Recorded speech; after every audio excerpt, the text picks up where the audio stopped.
Nelson. Fala, Jefferson. Boa noite, irmão. Tudo bem? Tudo bem, meu prezado? Graças a Deus. A paz do Senhor, meu querido. É uma satisfação, é um prazer de estar aqui novamente. Essa oportunidade que Deus nos concede de estarmos aqui conversando novamente com os assuntos celestiais, Jefferson. Seja bem-vindo novamente, meu querido. Obrigado, irmão.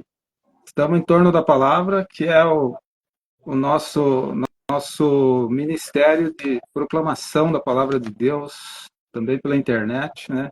Para que vidas sejam tocadas pela palavra, e queremos agradecer aos irmãos que já estão entrando, né?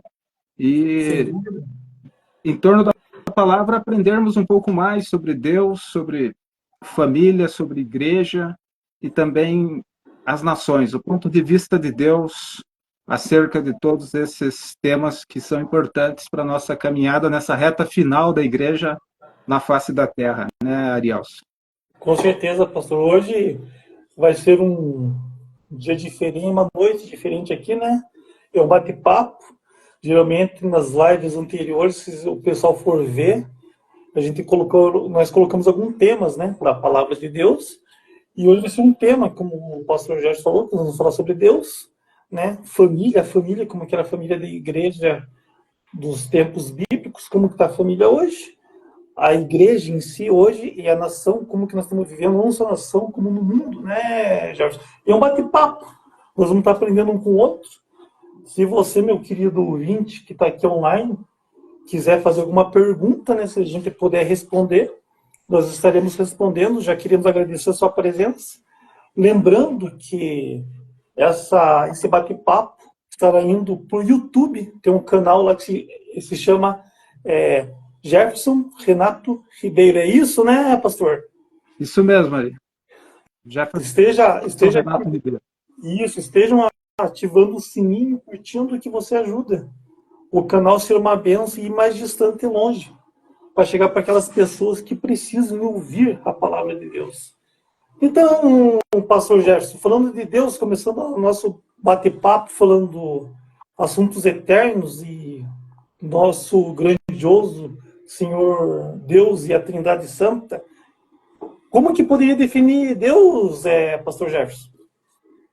Olha, essa é uma das perguntas mais difícil que um pastor pode responder, né? Deus, nós temos que apelar para a revelação, né? A revelação da palavra de Deus. Porque se não fosse o grande amor de Deus, dele ter se revelado a nós, nós não poderíamos compreendê-lo naquilo que precisamos compreendê-lo, né? Então, a bem da verdade, o povo de Deus, a igreja de Jesus Cristo, precisa de uma definição clara quando as pessoas perguntam quem é Deus, como é Deus, né? Às vezes a criança pergunta como é Deus, e o pai às vezes fica, né, naquela dificuldade de explanar, de explicar para o pequeno, né, a questão profunda que às vezes as crianças mesmo já em tenra idade fazem acerca do nosso Deus, né? Se bem que quando olhamos, se pudéssemos explicar totalmente Deus, ele não seria Deus, né? Mas aonde a nossa mente alcança é porque temos também a mente de Cristo. A igreja tem a mente de Cristo. Então, o obreiro do Senhor, o servo do Senhor, ele tem que dar resposta à fé, né? Que foi dada aos santos, né? Que não tenha que se envergonhar da palavra, né? De estar preparado para dar razão da nossa fé, né? E explicar Deus com a palavra, né? O verbo pelo verbo, né? O verbo é Jesus Cristo, né? E Deus, a Bíblia não se preocupa com a ideia ateísta, né, Arielson, de provar Deus. A Bíblia simplesmente começa com criou Deus o céu e a terra. E, a bem da verdade, o cristão também não precisa perder tempo com ateus para querer provar que Deus existe, né? Porque a própria palavra vai dizer que o ateu é um insensato, né? É um insensato, né? No Salmo 14, versículo 1, né? O ateu é chamado de insensato, porque ele diz não há Deus, né? O tolo diz não há Deus, né? E a palavra insensato, Ari e irmãos amados que nos honram com a presença nessa live, a palavra insensato no hebraico é Nabal, Nabal, que lembra, né, o nome do personagem lá no tempo de Davi, lá em 1 Samuel 25, Nabal foi um homem terrível que Deus simplesmente o matou, né, porque ele se levantou contra o rei Davi, né? Mas Nabal tem a ideia de depravação moral. Depravação moral. Significa depravação moral. E sempre comento que, em relação a ateu, que o ateu é alguém que foi na Bíblia. Todos os ateus, eles leram a palavra de Deus. Eles procuraram conhecer sobre a Bíblia, porque eles criticam a Bíblia, né? Eles acham que a Bíblia não é a palavra de Deus, né? Porque não há Deus, né, para eles, né? Então eles acham que a Bíblia é uma invenção humana, né? Mas a Bíblia é a palavra viva de Deus, né? E a palavra de Deus fala que a depravação moral tem trazido a própria destruição. A destruição dessa terra vai ser pelo abandono, né? E vem com fogo, fogo consumidor. Nosso Deus é fogo consumidor. Então, o ateu é aquela pessoa que tem uma vida depravada, o seu modus vivendi, ao ele perceber a Bíblia, não se adequou, ele se viu condenado. Ele viu, porque a palavra é um espelho que nos reflete. Eu vou abrir a Bíblia e eu vou me encontrar dentro do reino de Deus ou fora. Eu vou me encontrar salvo ou perdido. Esse é o poder da palavra como espelho, ela nos reflete, né? A Bíblia nos reflete. E todo ateu, quando ele se deparou com a palavra na sua leitura, ele não gostou do que ele viu lá. Então ele fez a pior coisa possível. Isso não existe. Deus não existe. Essa condenação não existe, né? Então ele preferiu lutar contra os aguilhões de Deus, né? Tem uma história interessante de um chinês que foi para Londres, Ari, e lá ele se deparou pela primeira vez com o microscópio, né? Com o microscópio. E ele trouxe para a China o microscópio. E todo chinês gosta muito de arroz, e esse não era diferente. E ele resolveu experimentar, olhar o arroz pelo microscópio. E ele viu larvas, ele viu bichinhos que ao olho nu ele não conseguia ver, né? E ele ficou indignado com aquilo, mas ele gostava muito de arroz. O que ele poderia fazer? Agora que ele descobriu que o seu prato preferido estava cheio de verminhos, de animaizinhos, de seres, e na sua cultura ele não podia comer animal vivo. O que ele faz? Ele destruiu o microscópio, porque o microscópio revelou algo que ele não queria. Assim é o homem sem Deus, né? Ele luta contra a Bíblia, ele luta contra os aguilhões de Deus, porque ele ama o pecado, ele é imoral, ele é devasso, ele vive uma vida de depravação que ele não quer largar, e a Bíblia diz que essa classe de pessoas estão sujeitas ao fogo do inferno, né? Então, Deus, nós não procuramos explicar, Deus existe. E eu gosto muito da definição de Jesus para a mulher samaritana. É com o encontro que Jesus tem com a mulher samaritana, ali no poço de Jacó, que eu acho importante a igreja ter hoje em mente que Deus é espírito. Jesus falou, Deus é espírito, né? Espírito puro, né? Espírito de poder. Os céus dos céus não podem contê-lo. Davi expressou muito bem a Deus no Salmo 139. Para onde irei da tua presença? Da tua presença. Se eu subir aos altos céus, tu lá estás. Se eu descer aos abismos profundos, mesmo na escuridão, a tua luz me envolverá. E ele chega a dizer, para onde irei do teu espírito? Então, a definição que eu creio que a igreja tem que ter na ponta da língua, vamos dizer assim, é que Deus é espírito, que transcende a tudo. Os céus dos céus não podem contê-lo, né? E mais aprove a ele morar em nosso coração. E é por isso que nós somos imagem e semelhança de Deus, mas imagem e semelhança de Deus espiritual, né? Daí você vai perceber que o homem é espírito, alma e corpo, porque diferente de toda a criação de Deus, no sexto dia, quando Deus vai criar o homem, ele faz aquele boneco, né? E a Trindade está ali reunida. A Trindade está unida em torno daquele boneco e eles dizem, Deus diz, façamos o homem a nossa imagem e semelhança. E soprou nas narinas daquele boneco, Adão, o fôlego que nos distingue de todas as criaturas. E o homem passou a ter o espírito de vida, né? Então é no nosso espírito a relação com Deus. É no nosso espírito que está muito entrelaçado com a alma, com a sede da nossa personalidade. A alma vai ser a sede única em cada pessoa das nossas emoções, da nossa personalidade, né?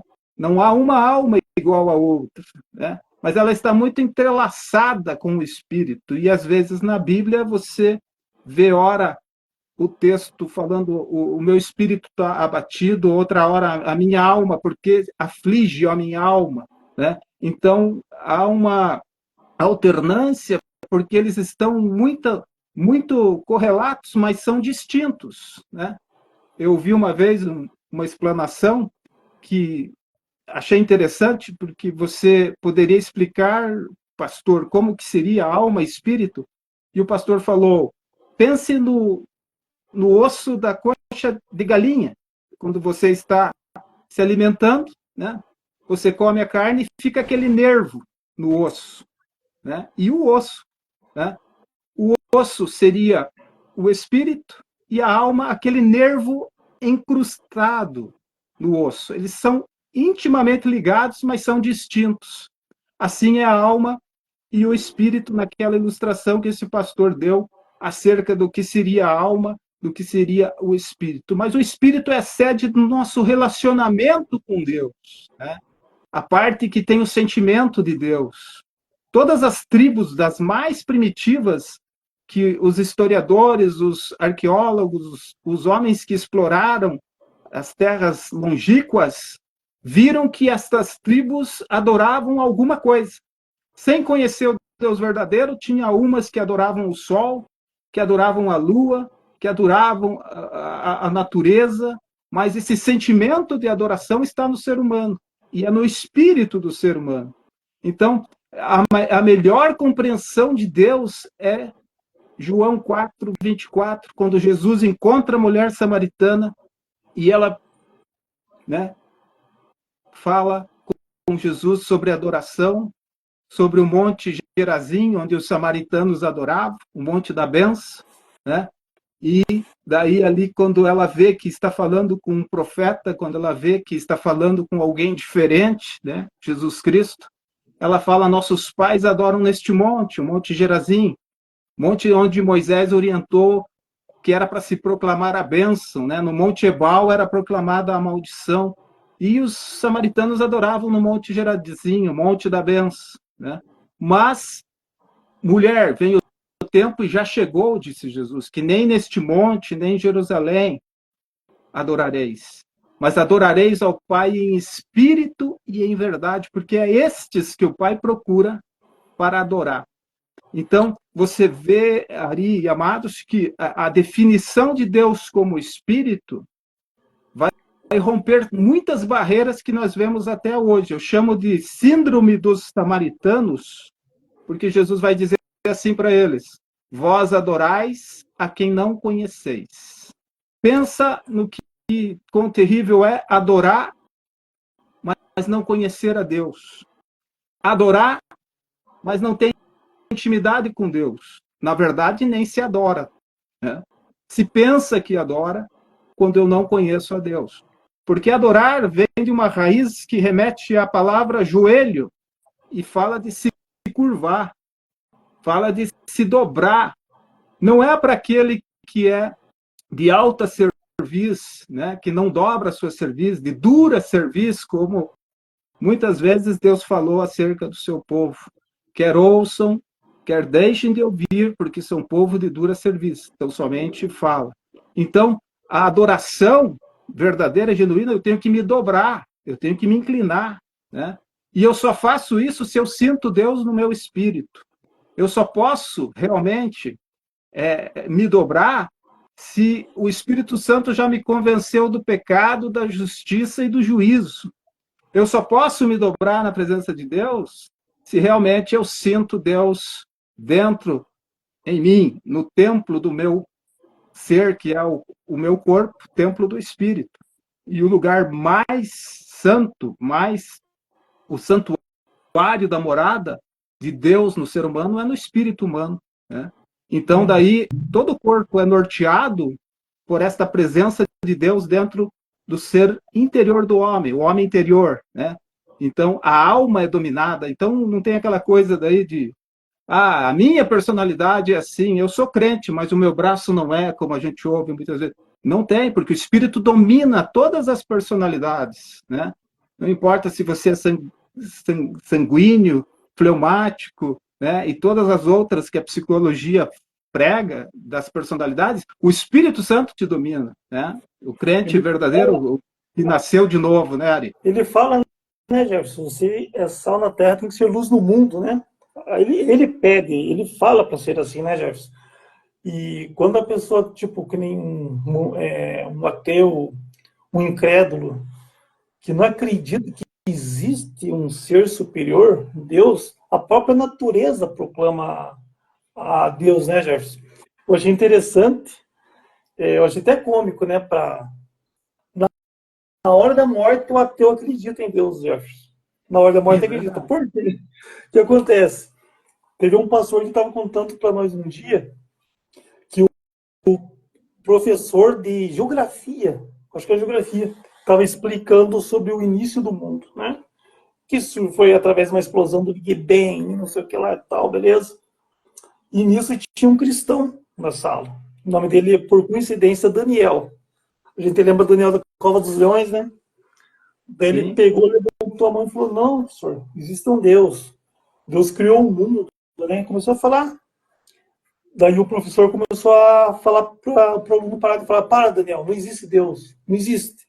E começou a virar aquele debate. Até que, de repente, o professor falou bem assim: beleza, né? Já que existe um Deus, você vai provar. Ele tirou um ovo da pasta dele, mostrou para a classe e falou bem assim: fale com o seu Deus, Daniel, ore.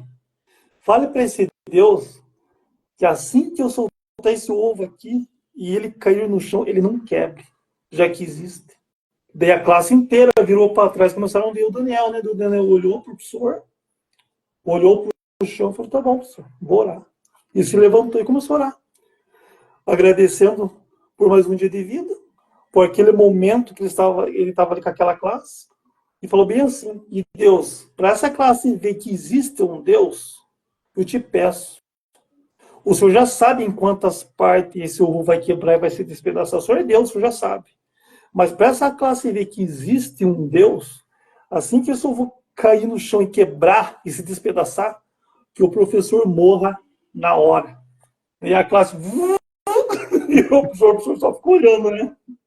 Só ficou olhando para a classe e para o ovo. Só ficou olhando, pensou, ficou olhando. E a classe olhando, né? Respirou fundo, guardou o ovo na paz e falou: classe, vamos continuar caldo. Na hora da morte, e pensou bem, viu, Jefferson? É verdade, Arielson. E muitos têm gritado, né? Eu vi agora recentemente a notícia de que um satanista morreu, e as últimas palavras foi: ó meu Deus, ó meu Deus, ó meu Deus. Né? Se não me engano, Voltaire, também, um cientista francês, ateu convicto, seu criado falou que nunca mais queria ver a morte de um ateu, porque ele delirava em citações e gritos de que se porventura houver um Deus, eu estou perdido, ele gritava. Mas não há Deus. De volta ele gritava: mas se houver um Deus, eu sou o mais infeliz dos seres humanos. E esse servo dele, segundo historiadores falou: nunca mais quero presenciar a morte de um ateu. Né? Então, nós não nos preocupamos, né, Ariel, de tentar convencer o ateu, né? Mas a Bíblia chama ele de insensato, né? E, na verdade, ele não quer largar o modus vivendi de depravação moral, porque quando Deus chama ele de insensato, ele está chamando ele no original Nabal, que significa ele não quer crer em Deus, na verdade. É do seu coração que sai esse sentimento, e não da razão, porque ele tem alguma prova. Não se pode ter provas, né, contra Deus. Né? Mas é do seu próprio coração que sai esse desejo de lutar contra Deus. Né? E também, mais recentemente, as pessoas que têm essa depravação moral, né, e sabem que há uma condenação, elas também tentam deturpar a palavra de Deus. Né? Ora dizendo que a Bíblia não é a palavra de Deus, mas que ela contém alguns textos, é Deus que falou, outros o homem falou. Também é uma relativação, né, que os homens fazem, tentando se eximir, né, das condenações e tentar justificar a si mesmo. Mas o que a Bíblia vai dizer? Se nós justificássemos a nós mesmos, não seríamos justificados. Mas quando somos julgados pelo Senhor, somos disciplinados para não sermos condenados com o mundo. Quando eu coloco a minha vida sobre análise, quando eu faço uma reflexão, e é na festa do amor, no seio da igreja, que é a Santa Ceia, que é esse momento de reflexão dos cristãos, quando há aquela reflexão neste culto, que é a festa do amor, a Santa Ceia do Senhor, onde nós lembramos do Senhor Jesus Cristo, onde nós anunciamos a sua morte. O cristão é o único que comemora esse momento, porque quando anunciamos a morte do Senhor, estamos anunciando a vitória. Quando anunciamos a morte do Senhor até que ele venha, estamos declarando a nossa vitória sobre o pecado, né? Sobre o juízo, sobre a justiça, né? Que não vai nos atingir para sermos punidos, porque estamos cobertos com o sangue de Jesus Cristo, né, Arielson? Sim, sim, Jefferson. E que nem você estava comentando aqui agora, né, que a gente não se preocupa com o ateu, no bom sentido, né, que no caso se ele acredita ou não, mas a incumbência nossa de tentar abrir abrir os olhos, que na verdade quem convence, né, pastor, no caso é o Espírito Santo, né, o Espírito Santo de Deus que convence. Mas é nós que temos a obrigação de falar, né, Jefferson? Sim. A palavra de Deus, ela tem que ser explanada, né? Então, se você se depara, você não vai querer provar, você vai falar tão somente, né, que há um Deus no céu, né, que é um Deus todo-poderoso, né, e é aquilo que Deus fala tão somente, né, porque do teu sangue estará livres, né? Então, a mensagem aos profetas, ao próprio povo de Deus, que Deus falou, é povo de dura cerviz. Ou seja, dura cerviz vem de cervical, né? O povo de Israel que não se dobrava diante de ninguém, né? Da palavra dos profetas, era rebelde, obstinado, seguiu o seu caminho até o exílio, né? Até o castigo quando ele veio, né? Então, o nosso dever, né, é falar a palavra de Deus, né? Porque parece loucura, né, a pregação, né? Porque os judeus pedem um sinal, os gregos pedem sabedoria, querem sabedoria, mas nós temos o evangelho, que é loucura para eles, mas é poder de Deus para os que hão de encontrar a salvação. É poder de Deus que transforma a vida, é poder de Deus que regenera, né? A palavra, somos gerados pela palavra de Deus, né? Regenerados, né? Não de semente corruptível, mas da incorruptível semente que é a palavra de Deus aí. Sem dúvida, já. E sobre família naquela época, Jefferson, né? E a família atualidade hoje, se a gente for ver, é um tema bem complicado, né, Jefferson? Porque a gente vê como os valores mudaram, né, Jefferson? Os valores são outros. Por exemplo, a minha mãe que sabe me dizer, eu lembro que da minha educação, Jefferson, por exemplo, quando vinha visita em casa, um exemplo, isso é só um exemplo das demais coisas. Se for se falar, vai levar um tempo, muito tempo aqui. Mas quando vinha visita em casa, eu não poderia nem chegar na mesa. A prioridade era a visita chegar. Quando a visita chegasse, se sentisse bem, comesse, e saísse da mesa, aí sim que a gente poderia chegar, entende? E isso é um exemplo, porque hoje a gente vê que hoje, tipo, muitos jovens não respeitam as pessoas com mais idade. Já presenciei momentos especiais, momentos de social, né? Que é comércio alimentar, faz fila, vai aquela galera jovem correndo e deixa as pessoas idosas para trás para servir depois. Você acredita, Jefferson? Até de valores espirituais não existe mais. Aquele contato de almoço e janta, a família em volta da mesa. Então, muita coisa se perdeu, né, pastor? A família é a primeira instituição, né, que Deus criou. Sem família não há igreja, não há nação, né? Não há. E na primeira família já aconteceu um dos piores pecados, que é o assassinato. Caim matou Abel por ciúme, né? Mas no nosso contexto hoje, as famílias têm deixado Deus, né? Os pais desta geração que você falou, mais recente, uma geração sem Deus, né? Uma geração onde pensam que podem fazer tudo e fica por isso mesmo. Uma geração que está morrendo precocemente justamente por não honrar pai e mãe. A primeira promessa com bênção de vida é honra teu pai e tua mãe, para que prolongues os teus dias na face da terra. Mas os filhos de hoje são de uma geração de pais que também abandonaram a Deus. Jogaram seus filhos para a internet, jogaram seus filhos para a escola, e a escola não tem esse papel, a escola não tem esse papel de educar, né? Esse educar vem de pai, vem de mãe, né? E os professores estão recebendo essa carga pesada de pessoas que não têm, muitas vezes, a mínima educação, o respeito pelo próximo. Você olha para as brincadeiras que estão surgindo e eles são adeptos de brincadeiras satânicas que incorrem contra a própria vida, muitas vezes, e ai do pai que não dialoga com seu filho, porque o diálogo é o próprio amor, né? O diálogo é o próprio amor, né? E você entregar bens para os teus filhos e não dialogar com eles, não perguntar como foi seu dia, não demonstrar amor, eles vão ser cerceados pela internet, eles vão ser cerceados por este mundo que prepara um golpe contra jovens, crianças e adolescentes. Então, a família de Israel, no Antigo Testamento, ela fecha o ciclo do Antigo Testamento sobre ameaça de maldição, justamente por deixar Deus, né? Você olha para o livro de Malaquias, quando você olha para Malaquias, capítulo 4, versículos 5, 6, né?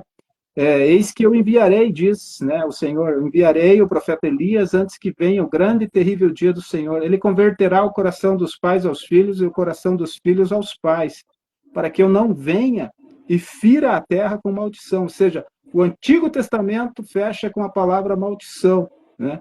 Mas no Novo Testamento a esperança, quando Jesus vem, nasce, né, e começa seu ministério, e antes dele, João Batista, seu primo, pregou: arrependei-vos porque o reino de Deus O reino de Deus está próximo, né?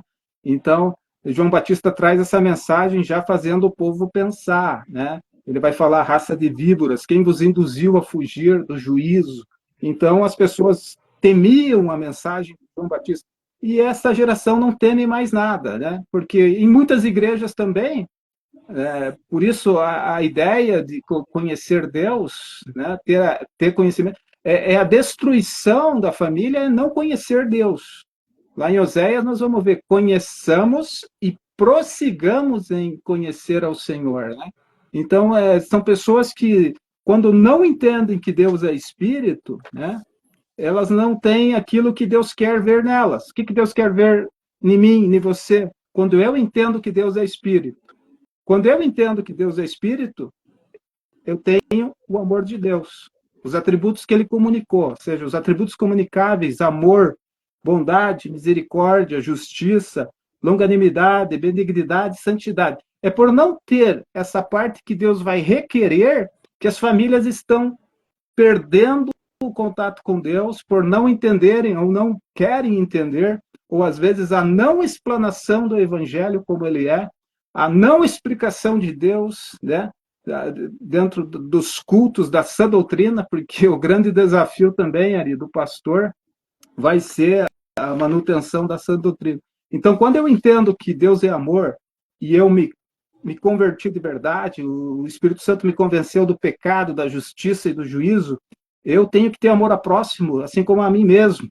A bondade é um fruto do Espírito, eu tenho que frutificar, senão o machado está à raiz, como dizia João Batista, né? O machado já está à raiz. Aonde está? Quem vos induziu a escapar do juízo? Né? Ele falava. Produzir, porventura, frutos de arrependimento. Então, a geração desses jovens hoje não produziu fruto de arrependimento, deixou Deus, né? E não passou nada para esses jovens, para essas crianças, de Deus. Então, eles chegam na escola cometendo atrocidades, né? Fazendo professores desistir de carreira, né? Porque são terríveis, e isso, historicamente, a gente vê nos Estados Unidos da América e aqui no Brasil, mais recentemente, assassinatos na escola, né? Jovens matando jovens, porque foi proibido Deus nas escolas. É proibido fazer uma oração nas escolas, né? Então, sim, o que acontece? A sociedade tirando Deus e colhendo as consequências de tirar Deus dessa geração, dessa juventude, a qual os pais desses jovens atuais também têm sua parcela de responsabilidade e vão ter que dar conta, porque como pai nós vamos ter que dar conta dos nossos filhos, né, daquilo que fizemos ou deixamos de fazer, né? Então, você como pai, você como mãe, você tem que abençoar teus filhos. Você tem que ter, sem dúvida alguma, aquele culto doméstico no teu lar. As igrejas tinham isso, as igrejas eram nas casas dos crentes antigamente, até o 3º século, não era culto no templo, era nas casas, a igreja que está em sua casa. Então, se você não cultua Deus no teu lar, se você não tem um altar a Deus no teu lar, se você não consagra teus filhos, teus netos ao Senhor, se você não impõe a mão sobre eles, se você não intercede por eles, o que será deles? Né? Se você não passou nada de Deus para ele, Deus vai requerer de você, sem dúvida alguma. Né? Essa é a situação difícil. E já no Antigo Testamento, vinha com essas atrocidades de Caim matando Abel, e daí a coisa foi piorando. A geração caimita foi destruída por Deus, né? Então é uma situação terrível, e nós temos que, como servos do Senhor, falar a palavra de Deus como ela é, né? Exortar, porque nós somos crentes sacerdotes. Todo pai de família é um sacerdote, ele tem que abençoar seus filhos, ele tem que trazer a palavra de Deus no seu lar, porque ninguém, Arielson, vai cultuar a Deus na igreja se não faz de fato em casa o seu devocional, né? A sua dedicação, né? Eu vou lembrar de Sarah Wesley, né? Os Wesley, que foi uma família abençoada na Inglaterra, promoveram, né, usados por Deus, um grande avivamento naquela época. Eles tinham vários filhos, se não me engano, 15 a 16 filhos tinha Sarah Wesley. Ela não perdeu um para o mundo, ela não perdeu um para Satanás. Ela os criou em volta da palavra de Deus, né? E essa geração tem falhado em apresentar a palavra de Deus a esses pequeninos. Jefferson, em Gênesis 12:3, né, fala ali que Deus falando com Abraão, que a família só seria abençoada se Cristo fosse o centro e a base, né? E é complicado isso, tipo, por exemplo, às vezes a pessoa começa, né, tipo, pensar por que as coisas tá desse jeito em casa, no lar, né? Daí a pessoa pensa, será que você está tendo um problema no trabalho? Será que... É claro, fica bem fácil, fica bem claro aqui, meus queridos ouvintes, aqui a gente não está pregando placa de igreja, por favor, né? A gente não... Placa de igreja não salva. Cristo é o nome, sobretudo o nome, é ele que salva. A gente fala de Cristo aqui, né? Verdade. Enfim, Jefferson, o que acontece? Às vezes a pessoa começa a pensar, será que está alguma coisa errada comigo? Daí começa a pensar sobre fidelidade, né?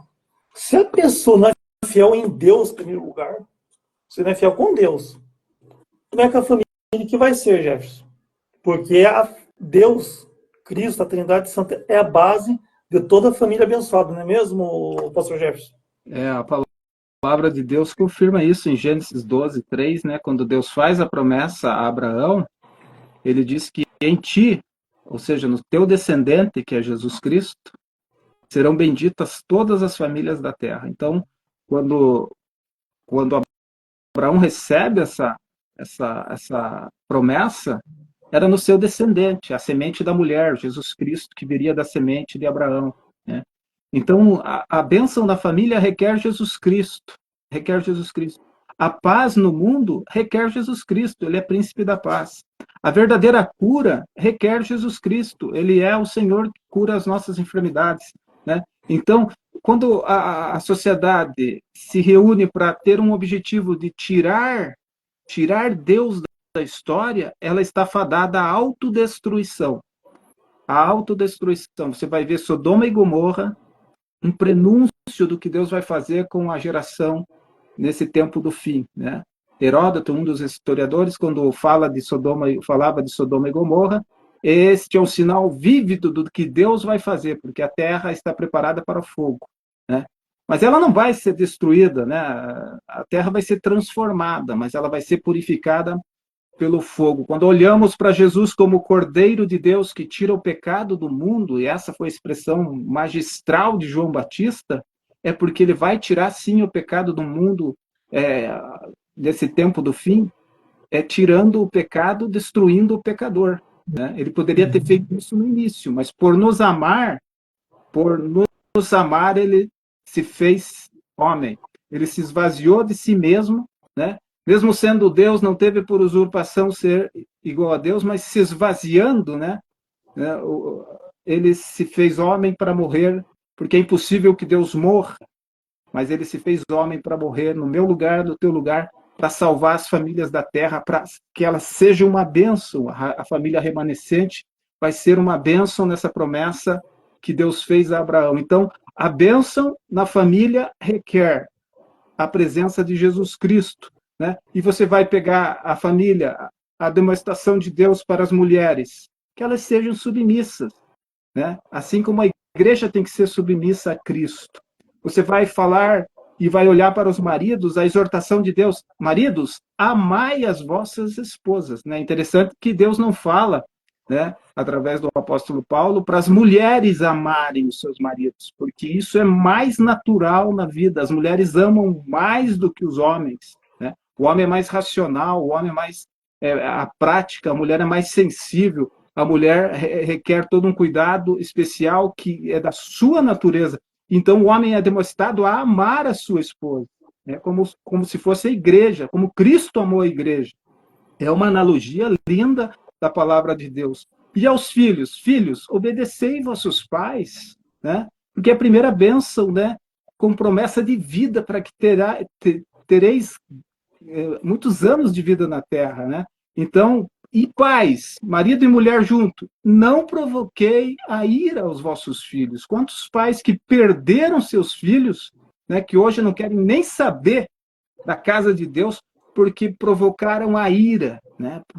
Foram terríveis na educação dessas crianças, e hoje eles têm a liberdade para decidir o seu caminho e não querem nada com Deus por causa também da opressão do provocar da ira. Então, a palavra de Deus admoesta toda a família, né? Toda a família para que o segredo da bênção está na palavra de Deus, é a presença de Cristo no lar, né?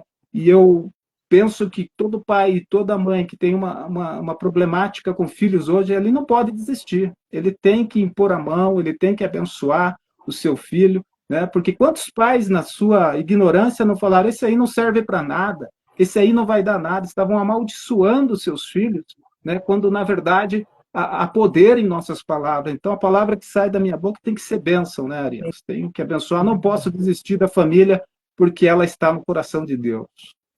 E é tudo que o inimigo quer nos dias de hoje, né? E ele tem conseguido, né, Jefferson? Infelizmente. Infelizmente. Então, que possamos ter discernimento, sabedoria e sempre de joelho no chão pedindo para que Deus dê sabedoria para nós, né, Jefferson? Verdade. Para a gente guiar nossos passos como a vontade dele, humildade, e façamos a vontade dele para que possamos chegar até o final, porque temos vivido os tempos difíceis. E sobre a igreja, Pastor Jefferson, meu querido ouvinte, quando a gente está falando da igreja, não é o prédio, não é o templo, tá? A verdadeira igreja é é o pastor, é você. A igreja está dentro de nós, a verdadeira igreja, né? Cristo. Qual que é o propósito, Jefferson, e a natureza da igreja nos tempos de hoje? Ele já tinha a sua função na época lá, nos tempos bíblicos, da primeira igreja. Mas e hoje, Pastor Jefferson? A igreja é a coluna e esteio da verdade, né, Arielson? A igreja, como você falou, a igreja é corpo de Cristo, né? Então, nós temos que analisar o propósito, a natureza da igreja como noiva do Cordeiro, né? Se apresentar ataviada, pura, santa, né? A noiva do Cordeiro, a noiva de Cristo. É uma igreja imaculada, né? Ela é composta por todos os crentes em todos os tempos, seja a igreja militante, que é visível hoje no mundo, ou a igreja invisível, que é composta por todos os crentes, tanto os que já estão com o Senhor, né, que dormem no Senhor, que fazem parte da igreja triunfante, como também os que estão na ativa hoje, militando o evangelho de Cristo na terra, que é a igreja militante. Então, é a universal Assembleia dos Santos, né, reunidas em Cristo. Então, nos reunimos em torno de Cristo para adorar, né, para prestar culto, também nos reunimos em torno de Cristo, porque Deus distribuiu dons, né, uns para mestre, outros para pastores, outros para presbíteros, né, e para tudo isso para a edificação do corpo de Cristo. Então, nós somos um edifício de Deus, né? Mas no nosso ser, nós somos o nosso corpo é templo, morada do Espírito, como eu disse, né? Então eu preciso entender, desde lá o início do primeiro tópico, dentro da igreja eu preciso entender que Deus é Espírito, porque daí caem as barreiras denominacionais, né? Eu não vejo o meu irmão de outra denominação como alguém que eu tenha que combater. Eu não vejo o meu irmão que está numa igreja menor como alguém inferior a mim. Eu não vejo o meu irmão que está numa igreja maior como alguém superior a mim, porque nós somos parte do mesmo corpo, onde Cristo é o cabeça. Então, a natureza e propósito tem que ser entendida. Quando nos reunimos num lugar comum para adorar o Senhor, é em torno da palavra de Deus, né? A palavra de Deus precisa estar em destaque nesta igreja. E aí nós vemos uma tragédia hoje que é o pouco espaço à palavra de Deus, né? Alguns shows gospel acontecem em muitas igrejas e menos palavra. E Paulo falava, né? O grande temor de Paulo era que depois da sua partida lobos entrassem na vida da igreja, né? E certamente provocassem toda uma tragédia, né?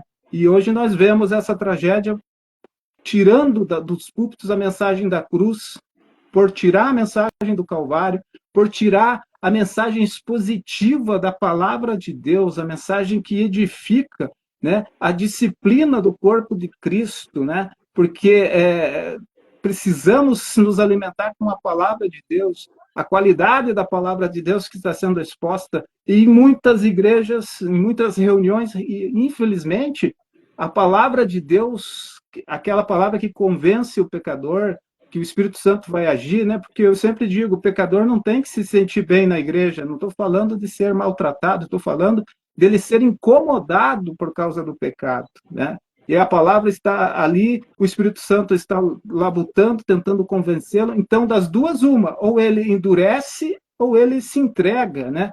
Então, a palavra de Deus tem que ser explanada, né? O louvor e a adoração tem que ser genuínos, em espírito e em verdade. Então, quando eu entendo Deus como espírito, eu consigo entender que as barreiras caíram, né? Agora somos um em Cristo, a unidade do Espírito Santo, né? Mas, infelizmente, nós temos hoje, na igreja, o caminho de Caim, que é o culto falso, né?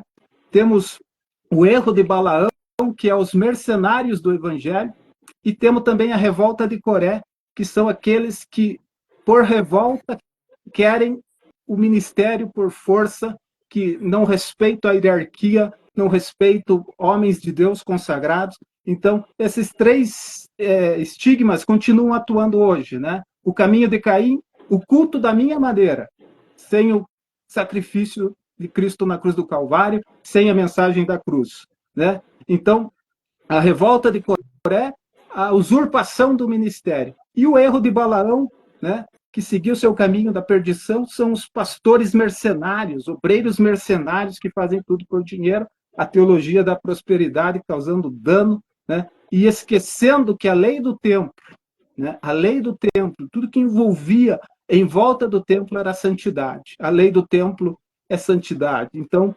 precisamos de cultos com homens de Deus, homens e mulheres de Deus, compromissados com a palavra de Deus, porque esta igreja é representada por Laodiceia, mas há um remanescente ainda nela. Essa igreja se acha autossuficiente, como nós temos tratado em live passada, né? Ela se acha rica, abastada, mas é cega, nua, né? E pobre, né? E precisa de vestes, precisa de visão espiritual, né? E Jesus a demoestra que ela compre colírio, compre vestes para que ninguém veja sua vergonha, né? Então, a igreja, nesse tempo do fim, ela é composta, sim, por remanescentes fiéis, que retém a palavra de Deus, mas no seu âmbito geral, ela é uma igreja que é representada por Laodiceia. E, infelizmente, né, Jefferson, o pastor comentou agora sobre isso, a falta de temor, a adoração tem servido para as pessoas, tem que agradar as pessoas, para que as pessoas venham e parem, e que não param de frequentar, e esquecem que o local do templo é temor, choro. Eu penso que, na verdade, ele tem que ter choro e temor a Deus, né, porque parece que hoje a pessoa quer ser servida em vez o servo servir a Deus. Os valores trocaram, Jefferson. Você olha assim, quando eu fico muito preocupado quando eu vejo uma marcha para Jesus. O que tem de Jesus realmente nessa marcha, quando quem canta é alguém que se dobrou diante de uma pessoa artista que serve a Satanás, né? E daí eu vejo até comentários, né? Nossa, esse é o som da igreja. Será?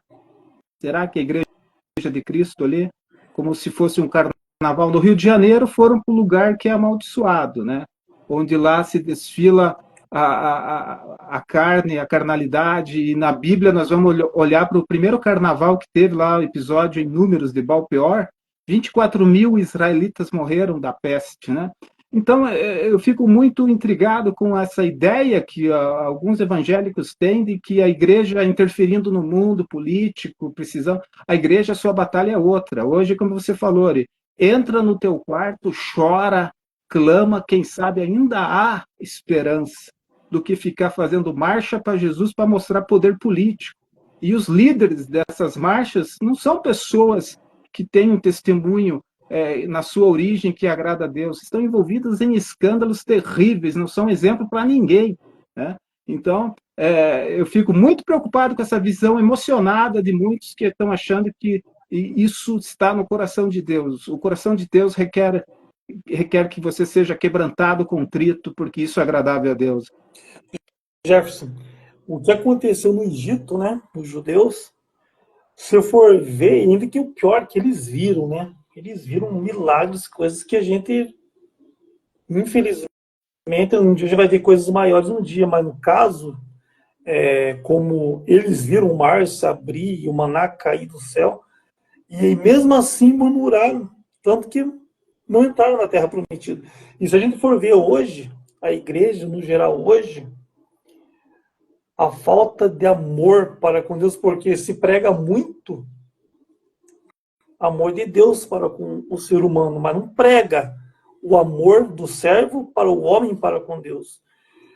E a gente tem visto um reflexo disso, o que tem acontecido na nossa nação e no mundo inteiro, né, Pastor Jefferson?